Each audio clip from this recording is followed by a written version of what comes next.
Let's close our eyes for a minute. Holy Spirit, take complete control of this session.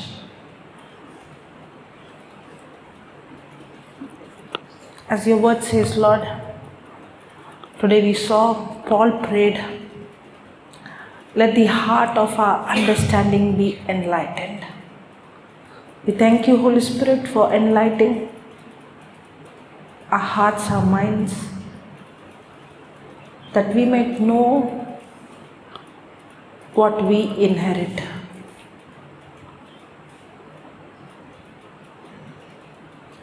Holy Spirit, you know exactly what we needed now. You make this teaching extremely simple, easy, practical, confirming your word with signs accompanying. In Jesus' name we pray, Father. Amen. Everyone is here? Okay. Why I feel some chairs empty? Okay. Praise God. What do you mean by righteousness? Doing right in the sight of God. Okay. Following the commandments. Okay. I'm going to put one big atom bomb. Are you ready? Yeah? Ready? Yes or no? Yes. This is not a bomb that will harm you, but it will surely be another tsunami. Ready? Yes. But as I told you, it might be shocking for you, but I will prove it not with one scripture. It's scripture after scripture after scripture. Ready? Yes. Ready for the next wave? Yes. Okay. Following the commandments, doing right in God's sight. Obedience. Righteousness means to have right standing with God. To have right standing with God. Another meaning is having the nature of God. To have the very nature of God. How many of you believe you are righteous? Raise your hand. How many of you believe you are righteous? There is only one righteous in this class. So what about others? What do you mean by half? Half righteous, half sinner? Huh? I told you I have come to destroy the old half righteous, half sinner. She's saying, so you are not righteous? So none of the promises you qualify. Striving hard to become righteous. Yes? How does a person become righteous?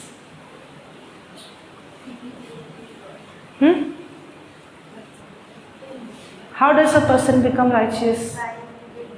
By imitating. Okay. Imitating Jesus, you become righteous. How does a person become righteous?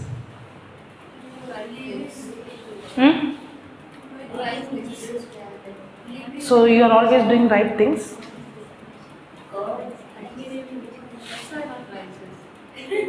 So you are not righteous. So you can never become righteous. When you become 100% correct. The nature of God is already. So nobody can become righteous. The nature of God is already with us.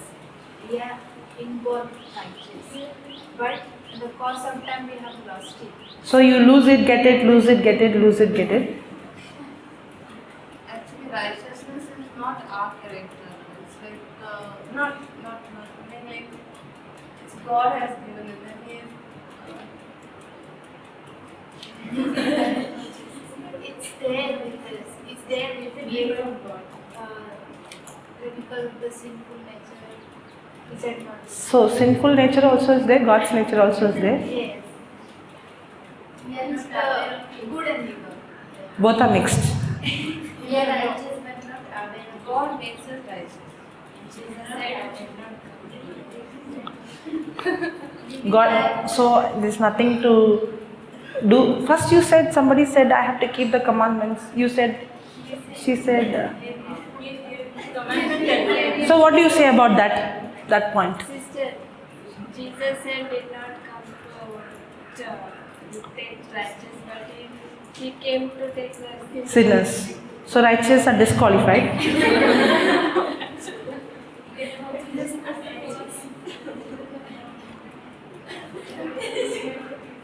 So what about keeping the commandments? That is not to make us righteous. Then what does it does? Having the nature of God. Living life according to how Jesus lived. If I don't live according to how Jesus lived, Jesus raised the dead. Did you raise the dead? We can through our words that we can be. If we live the life like Jesus, then we become righteous. Yes. Yes. Yes. Not for something. Am I confusing here? Yes. Yes. I am only asking questions. I am not. Did I say anything? Okay. Your definition for The reason why I am asking questions is to know what is in your heart. That's all. There is two kinds of righteousness. Can anybody get? yes, self-righteousness and Self-righteousness and? Okay. So what is the difference, self-righteousness? Self-righteousness is about myself. Yes, I am good, I am this, I am that. Pleasing myself. I, me, myself. Self-righteousness. Self-righteousness. What is that? Okay. Self-righteousness is when I keep all the law, I am righteous because I lived according to the law standard. Okay, let me ask the question the other way. Why did God give us the law that came through Moses? Why did God give the law through Moses? I told you every answer I will show scripture, okay? I will not just give an answer, I'll prove it from the scripture.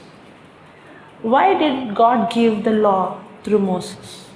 Because in the beginning when He created, there was no law for us. We were living freely. But in the course of time, people... He didn't like us living freely. No. People disobeyed God. They went their own way. They worshipped idols and all these things. So God was angry with it. Then He gave. Oh. I never knew this part of the story. Then, what other answer?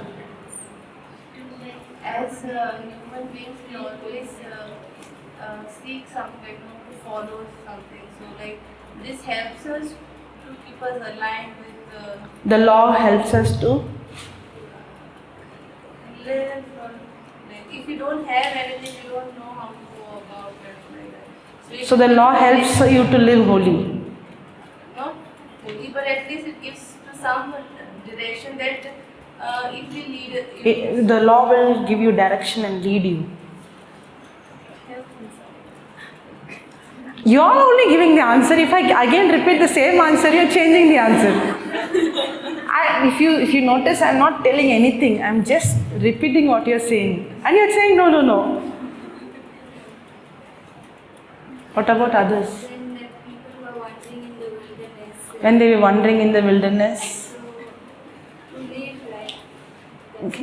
He gave the law how to live in the wilderness.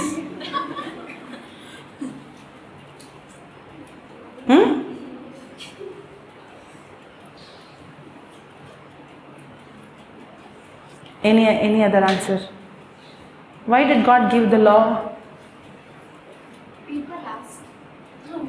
They did not ask. No, yeah. Good. When they were in the wilderness, they used to travel why you brought here, suffering in the desert, nothing. So what did the law do? So, Lord gave more. Law? Law gave freedom? Yeah.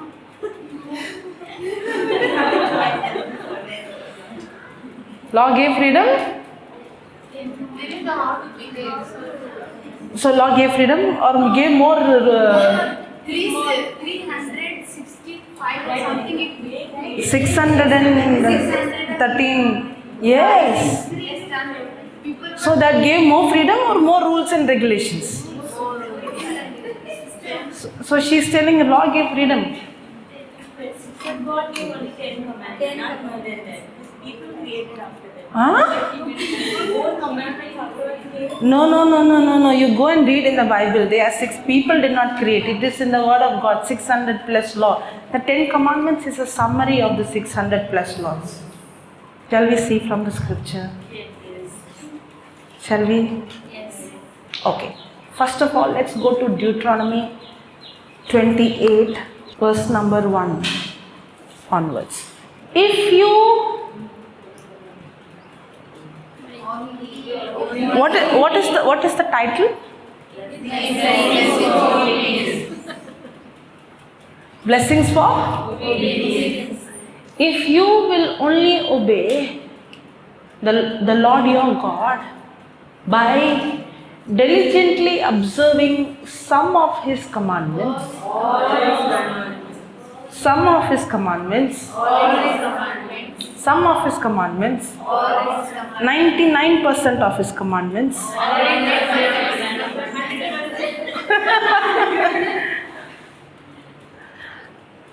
that I am commanding you today, the Lord your God will set you high above all the nations of the earth.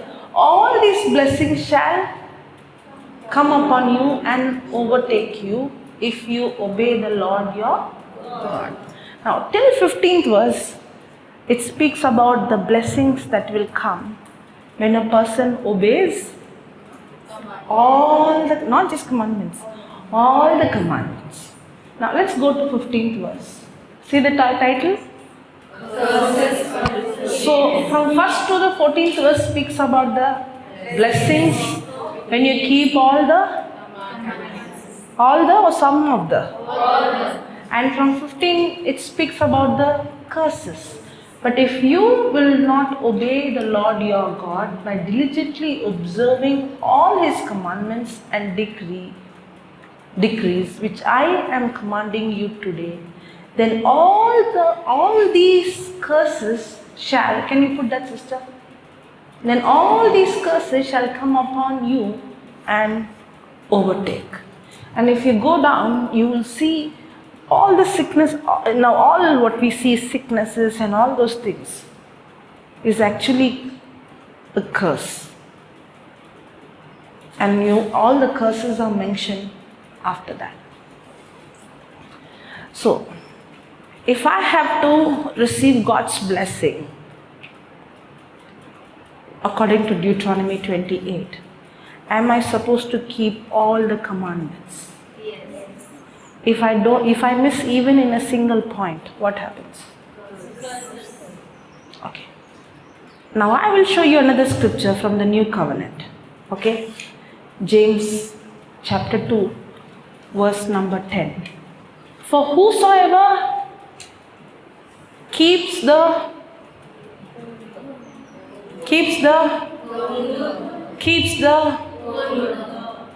but fails has become for. How many times we look at people and say, I am not like her, I will not do that sin, how can she do this? How can he do that? Do we judge? On what basis do we judge? Based on my life, I would compare and say, I did not commit this sin, you committed. But according to God's law, even if you keep the whole law and you miss in even a single point, you're guilty of all. You know what's the law's demand? The law's demand is in 10 commandments, at least 8 marks, 80%, nothing like that. We think like that, no? That one would have not even followed 2, but I followed 8. So 20%, I'm 80%, I'm better than him. No. That's not what the law says. The law demands you to keep all the laws. And even if you keep all the law and miss even in a single point, even once in your life, you are guilty of all. Means if you have robbed, you are equivalent to an adulterer, you are equivalent to a murderer, you are equivalent to every sin. That means God's standard is so high, nobody can meet his standard. Now let me ask you a question. Why did God give the law through Moses? People ask. So if somebody, if you go and ask your mommy poison, she'll give you? Then why did he give? Because they were accusing Moses. Okay. Let's go to Romans 3, verse number 19. Now we know that whatever the law says, whatever the law says, it speaks to those who are, so that every mouth may be silenced and the whole world may be held accountable to God. Can you click on that 19th verse and put compare, sister? What the law says is for those who are under the law, it stops anyone from making excuses and it brings the whole world under God's judgment. You know why God gave the law? So that nobody can say or boast, I am good. So that nobody will say, I qualify because I lived holy.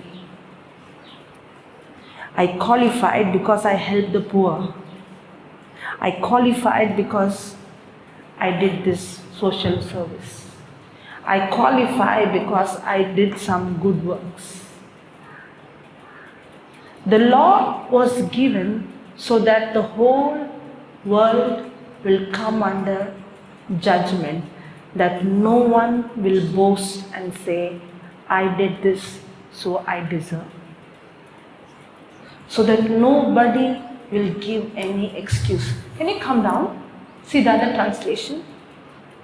Now we know that what things soever the law says, it says to those who are under the law, that every mouth may be stopped and the whole world may become guilty before God. You only heard one side, no? Can I fully explain? Yes. The law was given. You know what would have happened if the law was not given? Man would live in pride and say, I am a good person, when he is actually a sinner. Man will say, I did this, you did not do this. I am good, you are bad. Correct? What was the law doing? The law was revealing to us God's standard, so that I realize I don't meet his standard. If the law was not given, then how would I realize I am a sinner? The law did not make anyone sinner. The law showed me that I am a sinner. Now, what was the Pharisee doing? They were taking the law and saying, a rich man came to Jesus. Did he come? Yes. Now, what did Jesus say?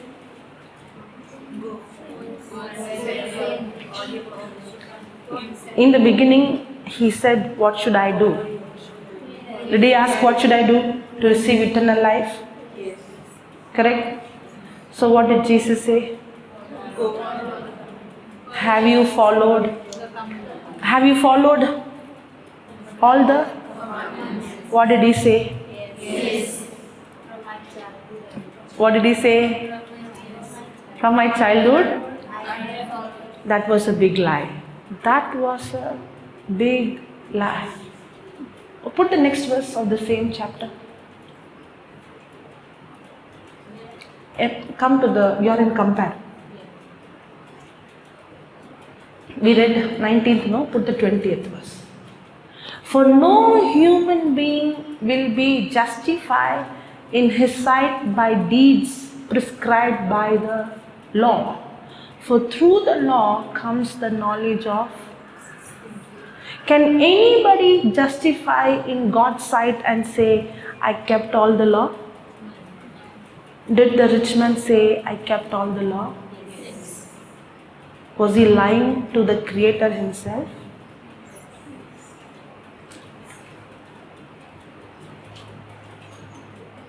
He is trying to tell Jesus, yes, I kept all the law, means I qualify because I lived righteous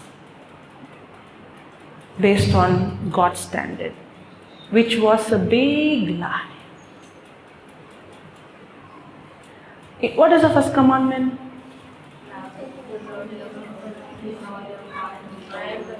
I am the Lord yours. And you have no other God, right? For him, God was not God, money was God. He actually did not even keep the first commandment. To prove to him that he did not even keep the first commandment, God told him, Jesus told him, if you say that you keep all the commandments, go and sell everything and give to the poor if you want God. When the option was given, God, money, what did he choose?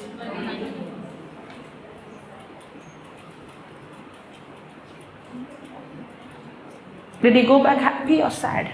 Sad. If a sinner would have come to Jesus and said, Lord, I broke the commandment, I'm really sorry, what he would have received? Forgiveness. But did he receive forgiveness? Why? Because he is trying to qualify, justify by keeping the law.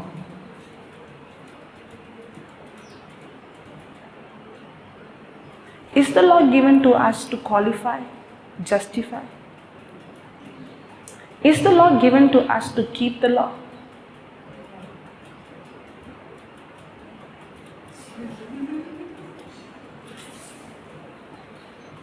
The law is given to us for us to realize that we are not right, we are wrong.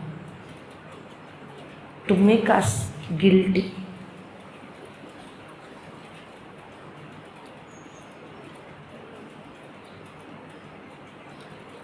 If the law can make us righteous, why do we need Jesus?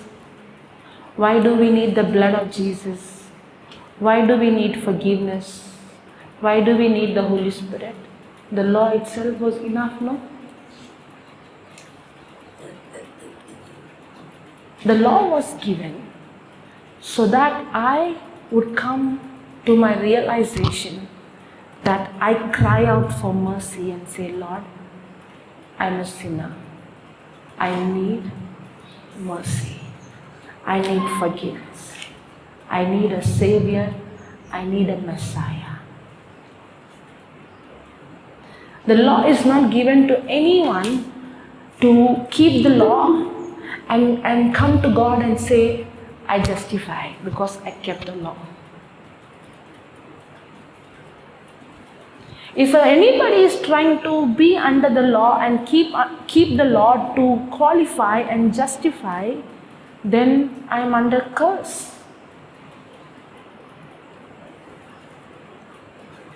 Can you put Galatians chapter 3, verse number 10 onwards. Put the title. By faith or by works? Yeah, okay. Come down, sister. Title? Who? Who? For all who rely on the works of the law are under a curse. Now, when I said this statement without showing the scripture, was it very hard? If you are under the law, you are under curse. But did I say my own statement or is it written there? That's why I told you I will not make any statement without showing valid evidence. It looks like the second wave is stronger than the first wave.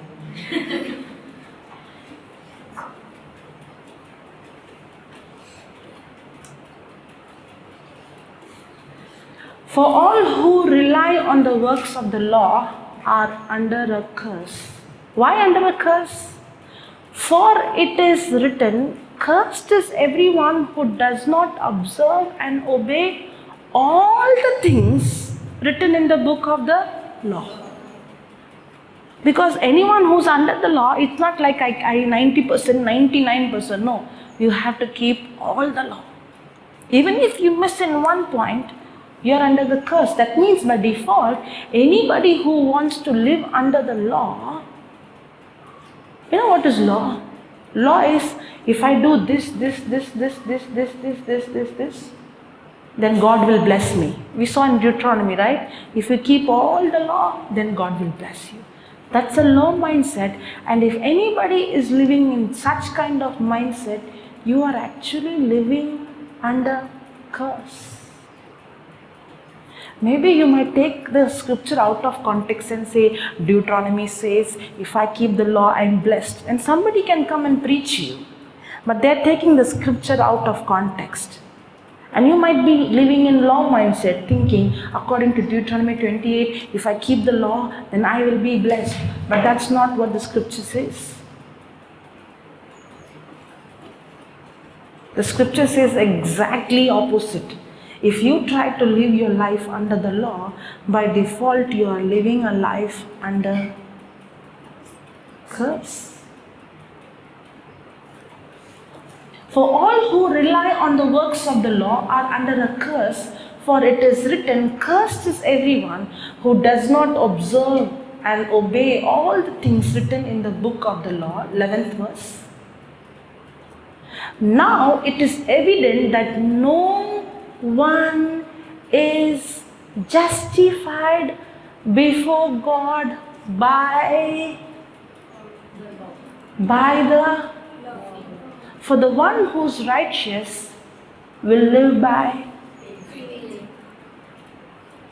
not by keeping the law, by faith. You know why God gave the law? God gave the law. There are some reasons. I'll give you some, okay, I should say like this. There are some reasons I discovered. There might be many reasons, but I discovered some reasons. One reason is, the law was given for man to realize he needs a Messiah. He needs a Savior. He needs someone to come and save him. He is actually perishing. And if he is trying to qualify by his good works, God is showing, if you think your good works is going to save you, let me show you what is good works. So what does the law does? The law makes me realize I need a Savior. I cannot save myself. Now, did the rich man come to Jesus? Did he need Jesus? Did he need forgiveness? Did he realize he needed forgiveness? Why? because he thinks he's right. He's saying, I kept all the law from my childhood. Now does he need Messiah? Does he need the blood of Jesus? Does he need forgiveness? Why? Because he has been living good. So if he would have really understood the law, what the law would have done? The law would have brought guilt. The law would have brought condemnation. You know what is the ministry of the law? The law was not given for anyone to keep the law. The law was given so that you and I will get into guilt and condemnation. Again, I will show you from the scripture. 1 Corinthians chapter 3, verse number 6 onwards. 2 Corinthians 3:6. Who has made us, what is that? Competent to be ministers of a new covenant, not of letter, but of spirit. For the letter kills, but the spirit gives life. Now, if the ministry of death, chiseled in letters on stone tablets, came in glory. Now, put that 8, Now, if the ministry of, which one God is calling as ministry of death? So, the law had a ministry. What was the ministry of the law? Death. If you don't do this, you will be punished. If you don't do this, you will be under the curse. If you don't do this, you deserve hell. What was the ministry of the law? Death. That's why the previous verse says, the letter kills. What letter is that? Who has made us competent to be ministers of a new covenant, not of letter, but of spirit. For the letter? Yes. What is that letter? Law. The law. See the 7th verse. What is that? In letters on stone tablets. Was the law given in the stone tablets? Is that the letter? Does the letter minister life or death? Does the letter gives life or it kills? So if we are under law, are we killing or receiving life? Are we under the law? Are we trying to justify in God's sight by keeping the law? So, which covenant we are under? Now, if the ministry of death chiseled in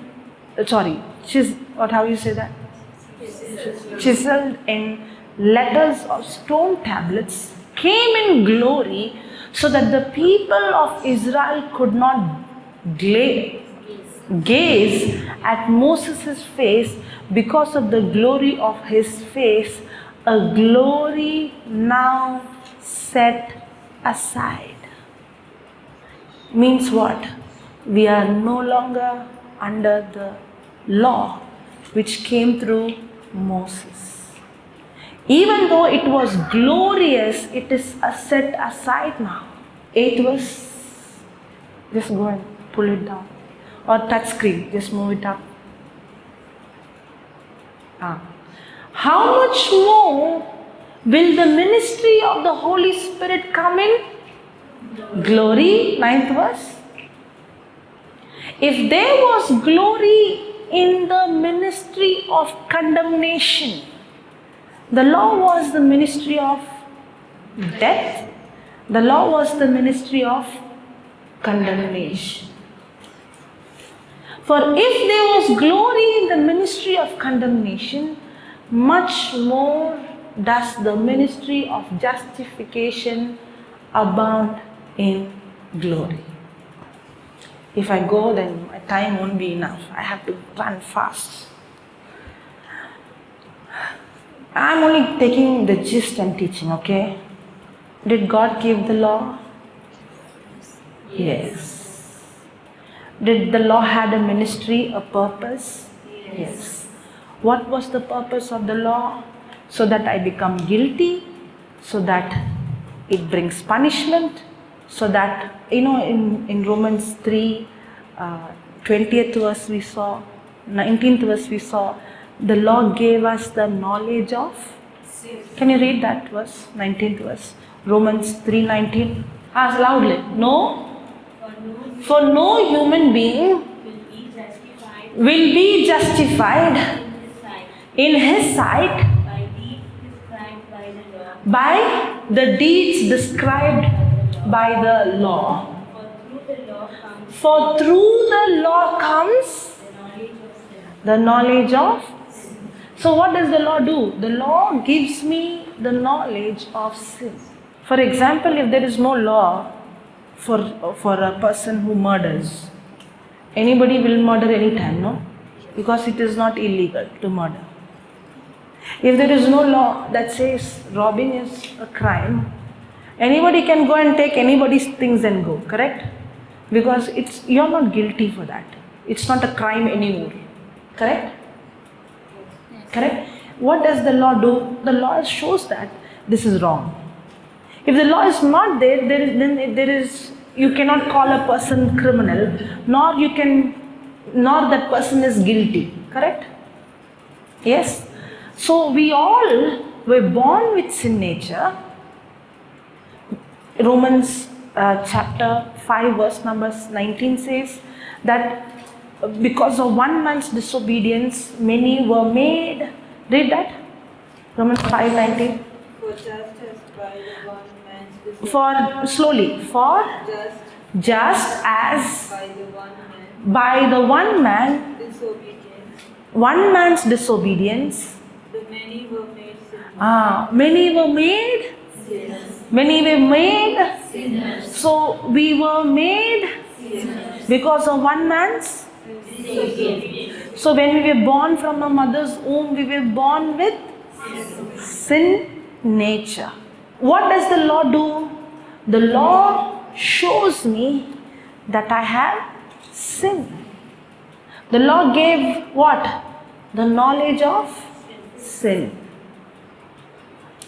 If the law was not there, I must be thinking I'm good. What did the law do?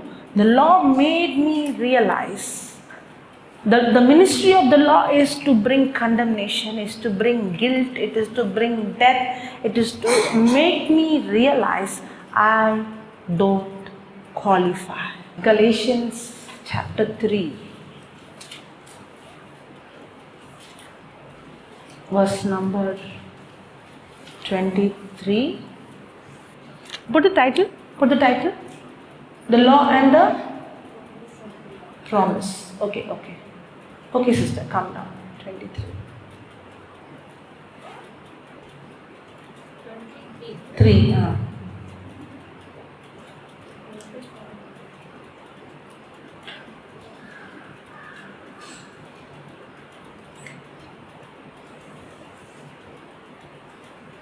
Okay.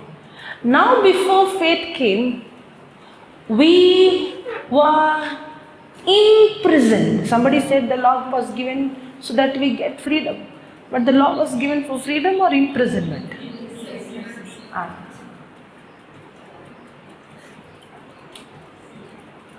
Anybody who lives under the law, there is no way you see freedom.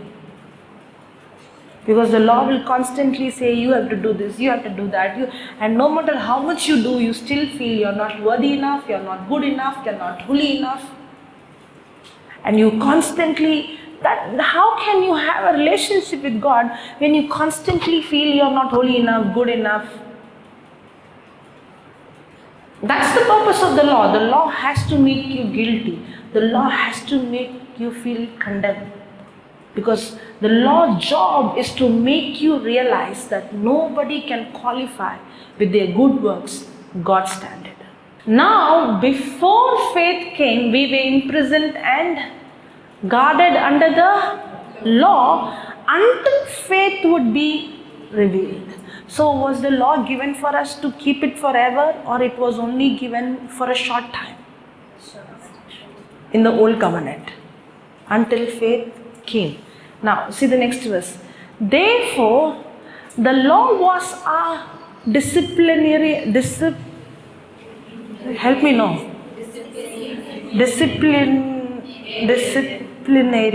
Okay. Until Christ came. So the law was only until Christ came. But now even after Christ came, we want, are you understanding? Till here? Did that actually break your big philosophy? Yes. Can anybody qualify in God's sight by our own performance? You know, when a person is righteous, when a person keeps all the law, even without missing in one point, he is righteous. That's why Jesus did not come to break the law, he came to keep all the law. Jesus kept all the law. He never committed even a single sin. Because only he could do that. None of us can do that. When is a person righteous? When a person keeps all the law without even failing even at one point, is when he is righteous. And Jesus kept all the law without failing even in one point. Now, if Jesus kept all the law, he did not even once commit sin. Did he take our sin? Did he take our sin? Yes. Did he commit sin? No. But did God the Father made him sin? Yes. Yes. Now I'll show you another scripture. 2 Corinthians 5:21. This is the first time I'm running this subject so fast, okay? Because of less time. 5:21. For our sake he made him. He means God the Father. Made him means made Jesus. To be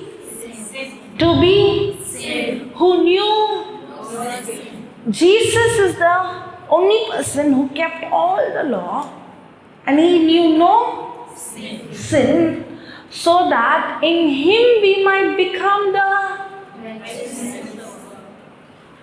just like how Jesus, who never committed any sin, was made sin, in the same way we who have never lived righteous are made righteous.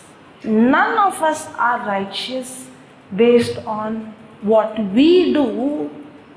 We are righteous by faith in believing what Jesus did for us.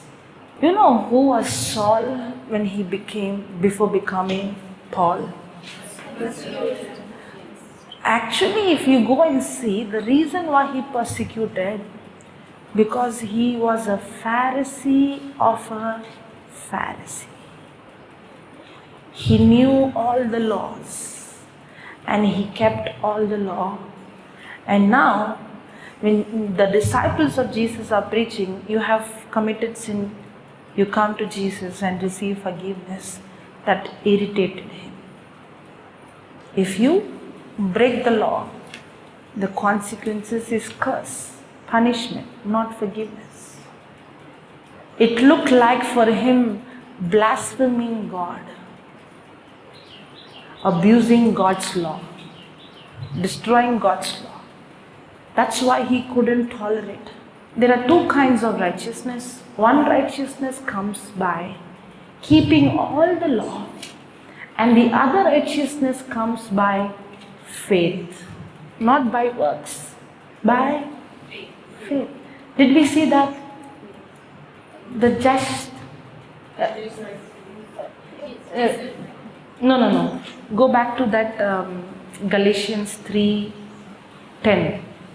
For all who rely on the works of the law are under a curse. For it is written, cursed is everyone who does not observe and obey all the things written in the book of the law. Now it is evident that no one is justified before God by the law, for the one who's righteous, for the one who's righteous will live by faith. Not by keeping the law, by faith. Faith in what I do or faith in what Jesus did? Okay, I'll show you one more scripture. When I'm showing you, am I just showing you one scripture and saying this is what the scripture says? Now, many people who would come and argue with any theology, they will have only one scripture.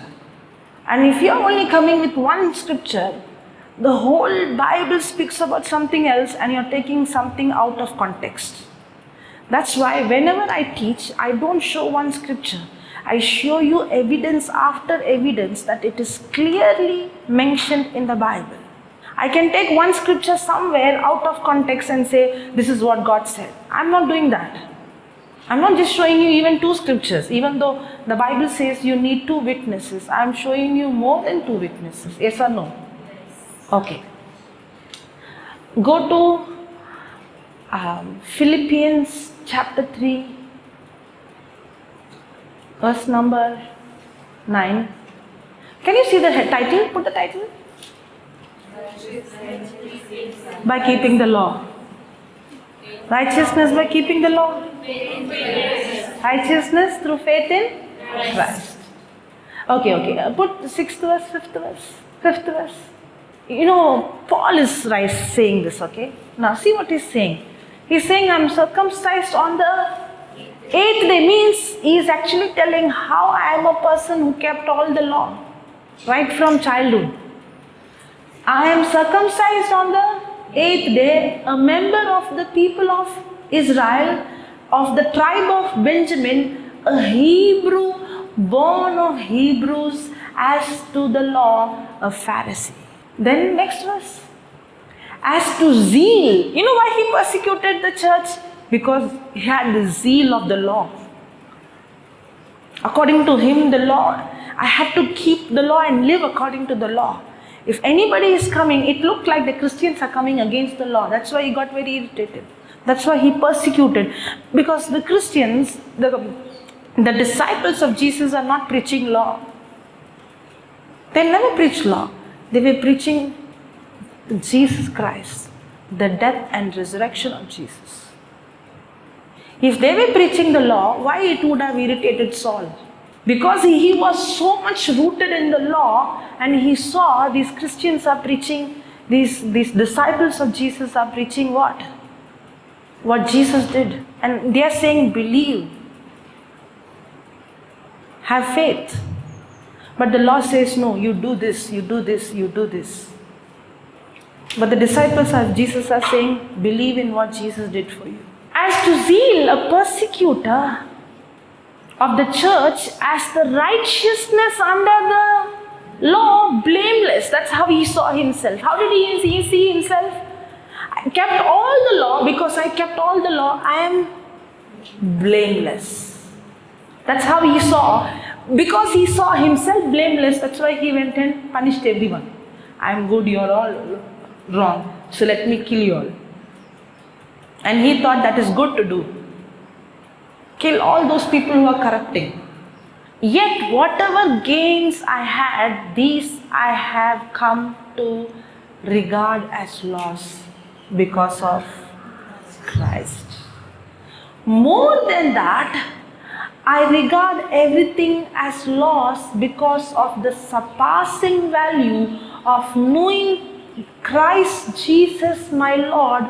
For his sake I have suffered the loss of all things, and I regard them as rubbish. You know what he's saying?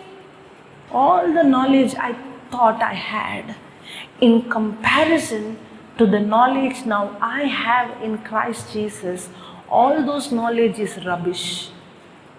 Because earlier my knowledge was head, but now my knowledge is through relationship. And he's saying all the head knowledge is rubbish compared to the relationship I have with Christ. Our knowledge is from head knowledge or from the relationship. So what Paul is calling that knowledge? Rubbish. And I regard them as rubbish in order that I may gain Christ. Now see the 9th verse.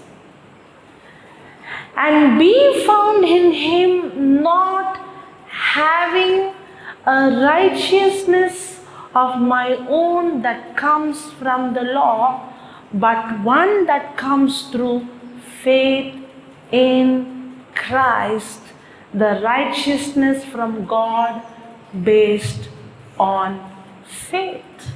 Is there two righteousness? One righteousness comes by keeping the law, and the other righteousness comes by faith in believing what Jesus has done for me. The reason why you become half righteous and half sinner. Some of the answers you all gave, right? Because you all think your righteousness is based on what you do.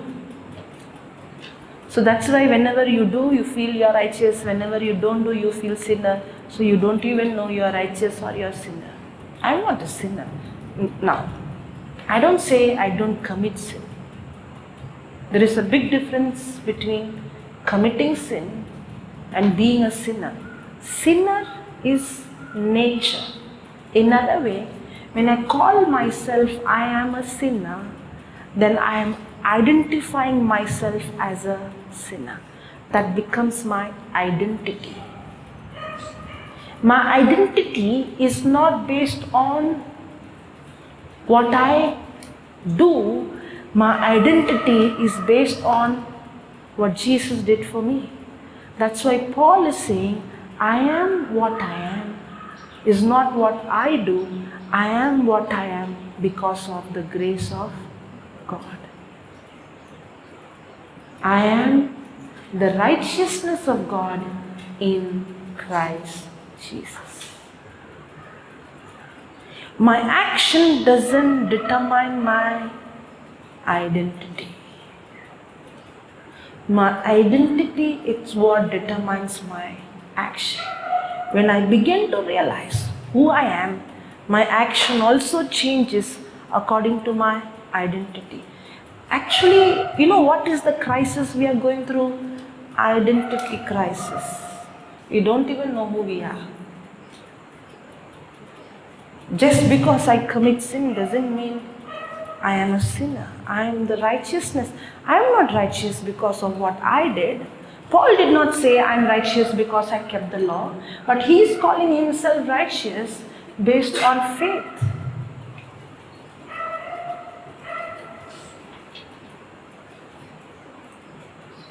Can you put Romans chapter 10 verse number 3?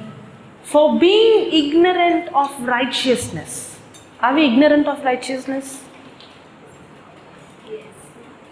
Are we ignorant of righteousness? Yes.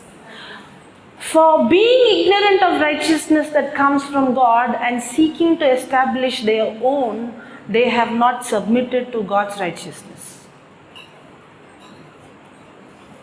When we don't understand the righteousness of God, we try to live in our own righteousness.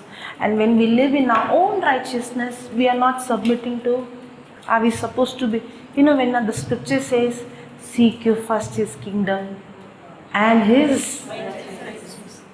We don't understand what we say, we say, simply say. Seek him and his and all his seek his kingdom and his and all these things shall be. When I say righteousness means I have right standing with God, not because of what I did, but because of what Jesus did for me on the cross. Okay, Ephesians 2:8. For by grace you have been saved through faith, And this is not of your own doing. It is the gift of, not the result of. How are we saved? By faith or grace? Grace? We are saved by grace?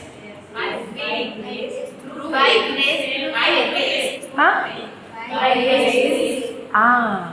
Not only by grace, not only by faith, by grace through faith. What is grace?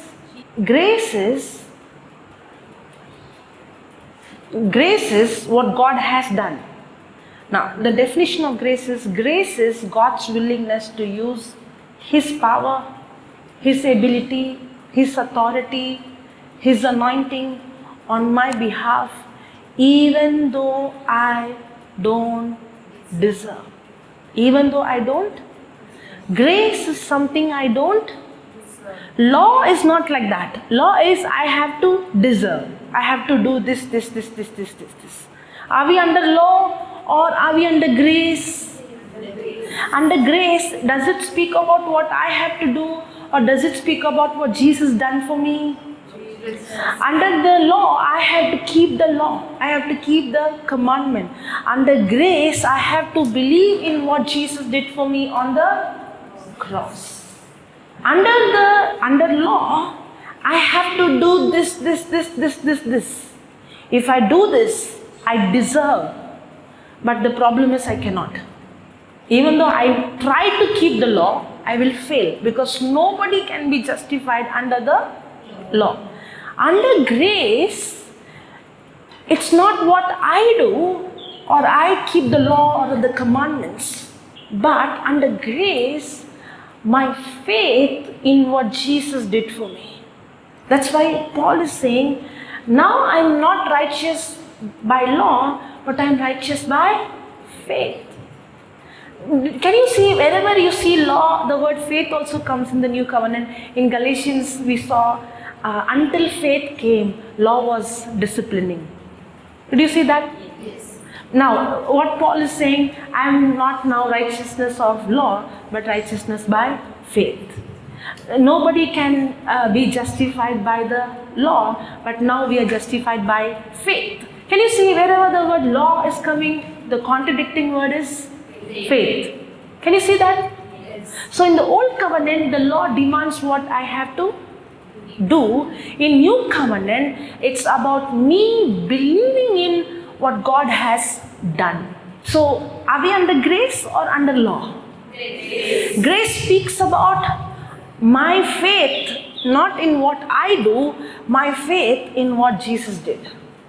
So my focus is I prayed, I did this, I went to church, I helped the poor, I did that work, I prayed in tongues, I confessed the scripture, I did. Is it about me or it's not me? Christ did this. Today what I am is not because of what I did, but because of what He did. A life of walking in constant faith. You know, these teachings I would teach at least 1 week. Not 1 session, not 2 sessions, not 3 sessions. I teach because it's very deep. I never go so fast. That's why I'm going so fast and looking at your faces. Are you understanding? Yes. At least you're getting the outline. Yes. Yes, at least you're getting the juice, the summary. Yes. Hallelujah. You know, living your life under grace is such a liberty, such a freedom. When a person begins to live under grace, he's tapping into God's power. He's not using his human. Now, for example, did you see miracles happening? Hand growing, deaf ears opening. There was one more video I want to show, but I have to search. Deaf ears, 100% deaf ears opening. Now, can humanly we can do that? No. That's God's power, correct? That's grace. In the same way, can I live holy? No. Just like how I cannot give sight to a blind or give a person to hear, I'm tapping into God's grace and seeing supernatural. In the same way, grace is God's power given to us to live holy. Grace is not a license to sin. Grace empowers me to overcome sin. Now, the problem is we are trying to live holy by keeping the law and we are falling again and again. But grace is a free gift given to us. And when we tap into His grace, grace empowers us to overcome sin, to overcome weakness. Now, not the result of works that no one may boast. So, how a person is saved? By grace through faith. Now, whenever we say grace, grace speaks about what God has done. Grace doesn't speak, the law speaks about what I do. Grace speaks about what God has. Grace speaks about Him, not about me. What is faith? Faith is believing in what He has done. Grace is, Jesus died for me on the cross. Jesus took my sin. Jesus took my punishment. Jesus gave me His Spirit. Jesus gave me His blessing. I am blessed with every spiritual blessing. I am healed by His wounds. I am redeemed from every curse. Now all this God has given me, do I earn it? Healing, will I earn it? Jesus is saying, you do this, then I will heal you. You do this, then I will redeem you. You do this, then I will bless you. But the law says that, you keep all the law, then I will bless you. But under grace, the Bible says God is not going to bless. He has already. God is not going to heal. He has already. God is going to not redeem me. He has already done and He has given to me. And what He has given to me is grace. It's a free gift.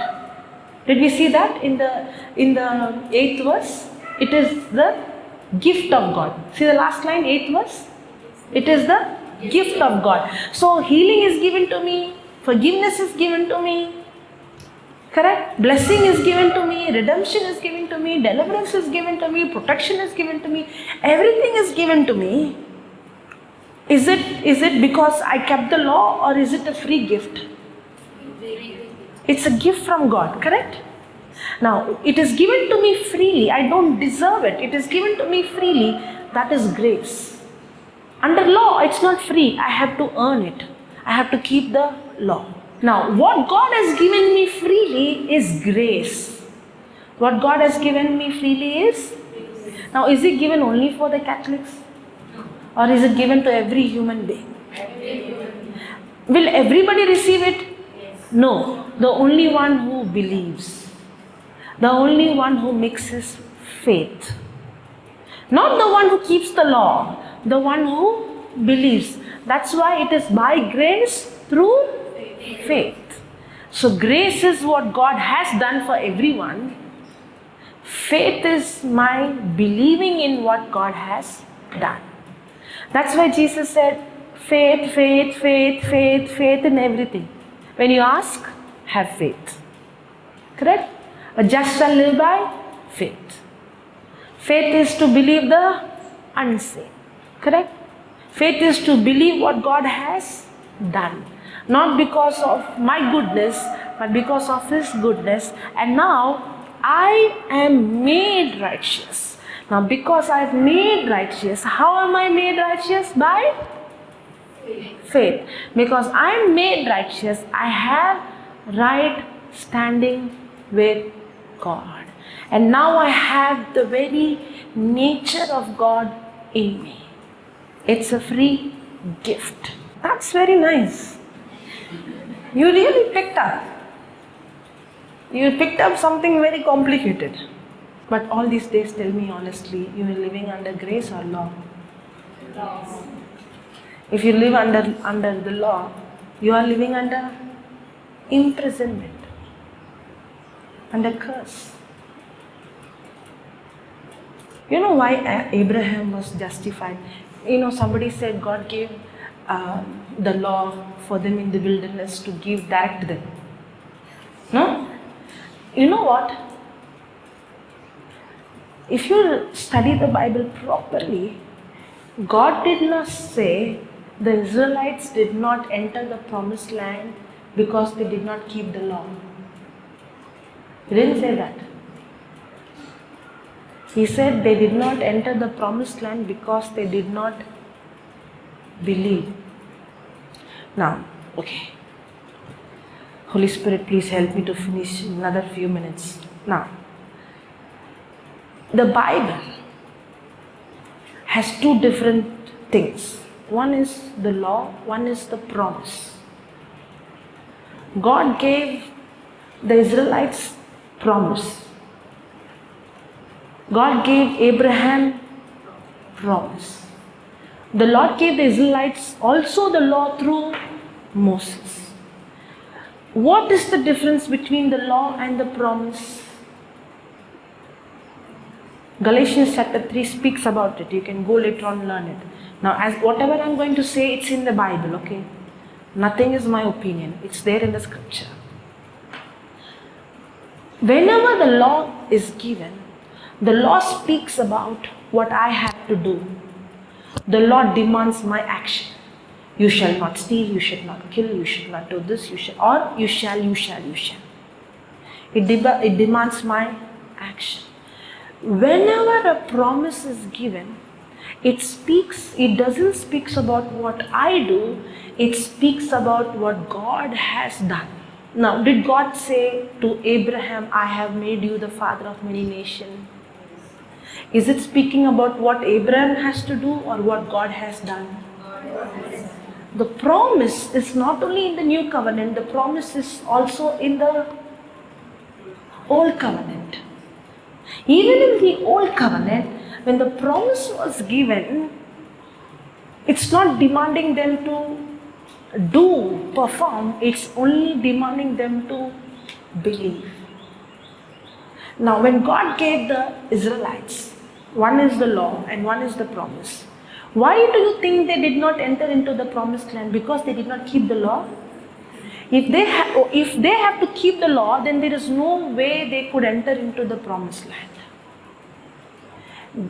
They did not enter the promised land not because they did not keep the law, but because they did not believe the promise. God gave them the promised land, the land filled with milk and honey.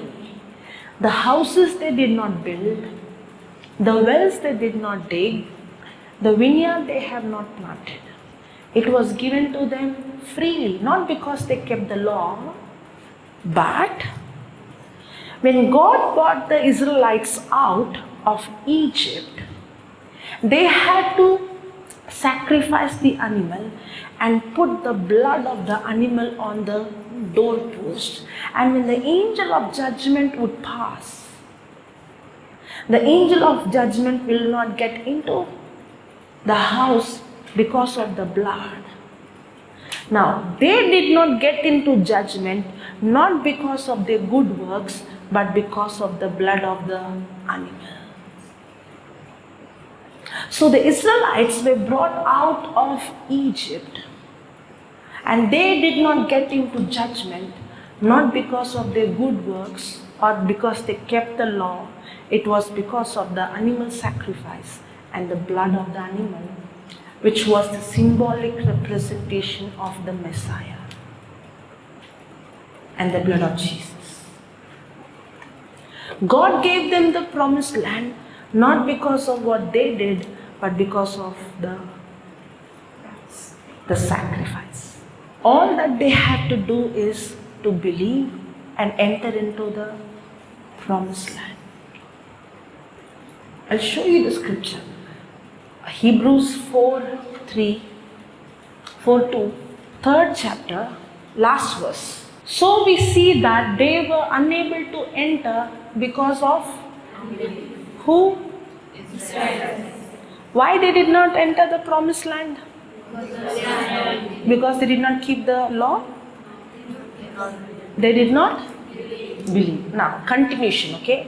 19th and then chapter 4, first verse. This is the last verse. Continuation. Therefore, that means, is it continuation?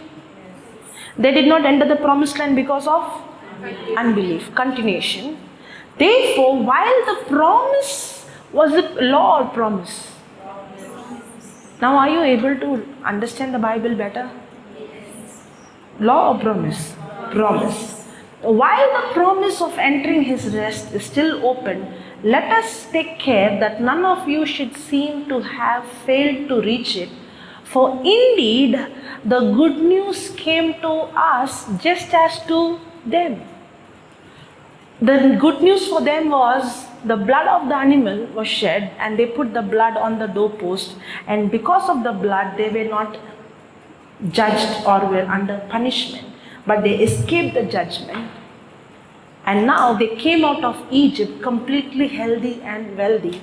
Not only God brought them out of Egypt from slavery, but now God has given them the promised land. Just like how Jesus did not only forgive our sins, wiped our sins, cleansed us and brought us out from the kingdom of darkness, but He has given us His grace. He has given us healing, He has given us deliverance, He has given us His authority, His power, He has given everything of His which I don't deserve. For indeed the good news came to us just as to them, but the message they heard did not benefit them because they were not united by. Why they did not enter into the promised land? Did not keep the law? Are you understanding? Was the good news given to them? Same like us? Was that good news a symbolic representation of Messiah? That's why Jesus is the Passover lamb. And what happened there was a rehearsal. What happened in Egypt was a rehearsal. The Passover lamb was a rehearsal of the real Passover lamb. And God brought them out of slavery was a rehearsal that He is bringing the entire human race out of slavery. But by grace, through faith, only those who believe receive it. But even though the promise was given to them, the land with milk and honey was given to them, everything was given to them, the good news that was preached did not benefit them because they did not mix their faith. Did the Israelites miss because they did not keep the law, or they missed because they did not mix their faith? That means even people in the old covenant were expected to live by faith. Because nobody can receive anything from God by keeping the law. The only thing they receive by keeping the law is condemnation and death. Even they were asked to believe, but we are still holding on to the law.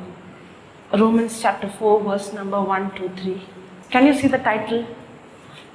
Abraham justified by the law. Faith. Law. Faith. Law. Faith. How are we justified? Faith. Huh? Yes. From now onwards it changes. Yes.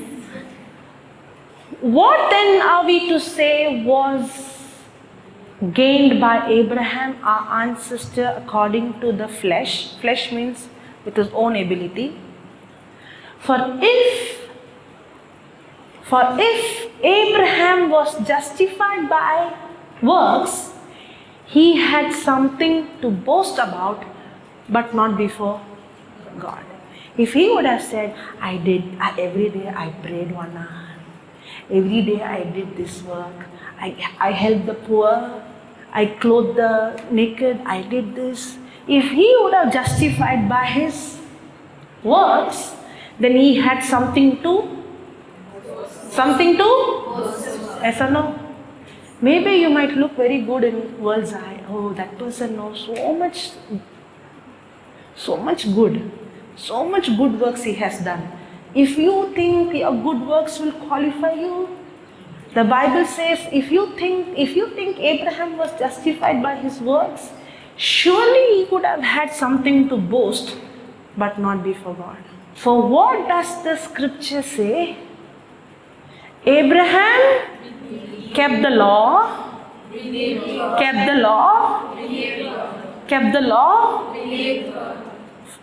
For Abraham believed God, and it was reckoned to him as righteousness. Even the people who did not see the Messiah, They understood faith. Even they understood that we cannot qualify by keeping the law. They believed the promise. God, our loving Father, we praise and I thank you for this moment, for your grace which is flowing around us, for your spirit that inspires, that your spirit is present here. Thank you, Lord, for each and every moment. Thank you, Lord, for your grace, especially to understand, that we are able to understand your word. And Lord, help us that as we have experience and what we are experiencing right now, may always you be and you are always with us. Enlighten our minds so that